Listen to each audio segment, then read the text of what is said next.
Allez, aujourd'hui, on plonge dans un sujet hyper important, la sécurité en ligne. Comment déjouer les arnaqueurs?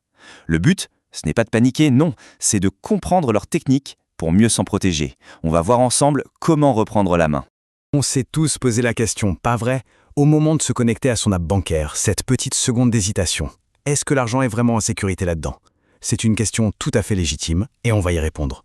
Alors, pour faire simple, oui. Oui, la technologie des banques, elle est blindée. On parle d'authentification forte, de cryptage, de tout un tas de choses hyper complexes. Mais alors, si le système est si sûr, comment les fraudes arrivent-elles?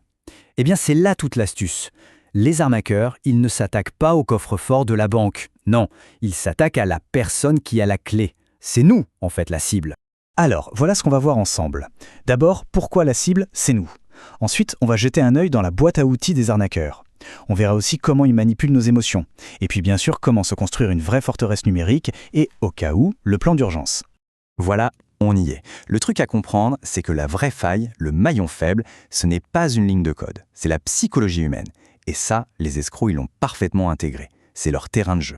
Et leur outil préféré, leur arme numéro 1, c'est ce qu'on appelle le phishing. En français, on dit hameçonnage. Et l'image est parfaite. L'idée, c'est de lancer un appât. Ils se font passer pour la banque, les impôts, un service de livraison, parfois même un ami, et ils envoient un message. Si ça arrive par mail, c'est du phishing. Par SMS, on appelle ça du smishing. Et par téléphone, c'est du vishing. Mais peu importe le nom, le but est toujours le même. Nous faire mordre à l'hameçon pour qu'on leur donne nos infos perso. Bon, maintenant qu'on a vu la théorie, passons à la pratique. Concrètement, ça ressemble à quoi un de ces pièges? Rien de mieux qu'un exemple pour apprendre à les repérer. Alors voilà, on a sous les yeux un email de phishing assez classique. Et c'est vrai qu'au premier coup d'œil, ça peut paraître crédible. On a le logo, le ton a l'air officiel, mais le diable est dans les détails. Allons voir ça de plus près. Si on analyse ce message, il y a plusieurs drapeaux rouges qui devraient s'agiter.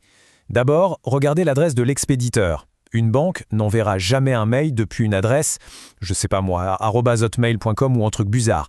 Ensuite, les fautes. Souvent, ces messages sont truffés de petites erreurs de grammaire ou d'orthographe. Autre indice, la salutation. Un cher client tout impersonnel, c'est suspect.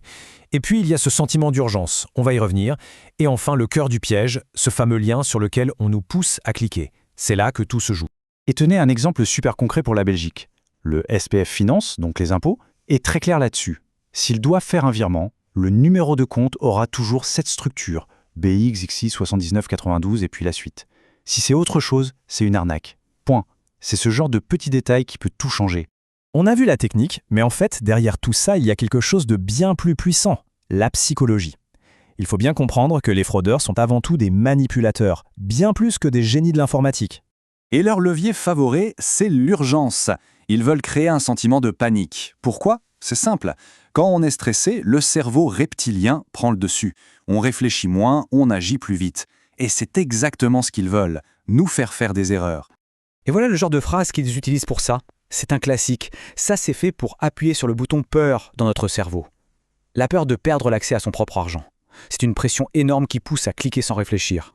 En gros, ils jouent sur 3 grandes émotions. D'abord la peur, on vient de le voir, menace de blocage, amende. Ensuite, il y a la curiosité ou l'appât du gain, le fameux colis qui nous attend, ou le remboursement d'impôts miracle. Et enfin, et c'est peut-être le plus vicieux, ils jouent sur la confiance, en se faisant passer pour un proche qui a besoin d'aide. Ok, on a bien compris la menace. Maintenant, la partie la plus importante, la défense. Comment on fait pour se protéger? L'idée, ce n'est pas de subir, mais de devenir proactif, de se construire sa propre forteresse numérique. Et pour ça, il y a 4 règles d'or, 4 piliers.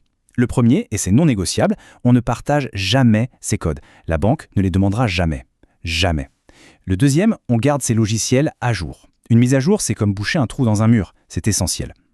Troisièmement, on évite le Wi-Fi du café pour faire ses comptes. On préfère sa 4G ou sa 5G, c'est bien plus sûr. Et enfin, 4e pilier, on vérifie toujours l'adresse du site web. Et ce dernier point est super important. Regardez bien, la différence entre HTTP et HTTPS, c'est juste un petit S. Mais ce S change tout, il veut dire sécuriser. Ça, et le petit cadenas à côté, c'est le minimum syndical avant de taper le moindre mot de passe ou numéro de carte. Et si on veut rester au courant des dernières arnaques à la mode, il y a des outils pour ça. En Belgique, par exemple, il y a l'application SafeOnWeb. C'est vraiment une bonne ressource pour savoir ce qui circule, parce que savoir, c'est déjà se protéger. Bon, on a beau être super prudent, le risque zéro n'existe pas. Un moment d'inattention et l'accident peut arriver. L'important, c'est de ne pas paniquer et de savoir exactement quoi faire si ça arrive. Avoir un plan d'action, ça aide à garder la tête froide et à limiter la casse. Et là, on arrive à la question qui fâche, la question à 1 million. S'il y a une perte d'argent, qui paye? C'est nous? C'est la banque? Eh bien, il y a des règles, c'est encadré par la loi et c'est crucial de les connaître. Alors, si on se rend compte qu'on a été victime d'une fraude, il n'y a pas une seconde à perdre. C'est un plan d'urgence en 3 étapes. 1. On appelle sa banque. Toutes les banques ont un service fraude dispo 24 heures sur 24. C'est le premier réflexe. 2. On appelle CardStop pour bloquer toutes ces cartes. Et 3. On va à la police pour déposer plainte. C'est très important pour la suite. Et ce numéro, il faut vraiment l'avoir quelque part. CardStop. C'est le numéro d'urgence. Enregistrez-le dans votre téléphone. C'est le bouton rouge à actionner pour tout bloquer, que l'on soit en Belgique ou à l'autre bout du monde. Alors, revenons-en à qui paye. La règle de base est la suivante. Avant qu'on ait prévenu la banque, la perte est limitée à 50 € maximum. Une fois que la banque est prévenue, on n'est plus responsable de rien. Et il y a un cas de figure super important. Si on a été victime d'un phishing vraiment bien fait, impossible à déceler, alors la banque doit tout le rembourser, sans franchise. Par contre, attention, s'il y a eu une négligence grave, genre le code PIN écrit sur la carte bancaire, là, la banque peut refuser de rembourser. Donc on a vu la technologie, les techniques des arnaqueurs, la manipulation psychologique, les parades, mais au final, si on devait tout résumer, quelle est la défense la plus efficace? Eh bien, ça tient en 2 mots.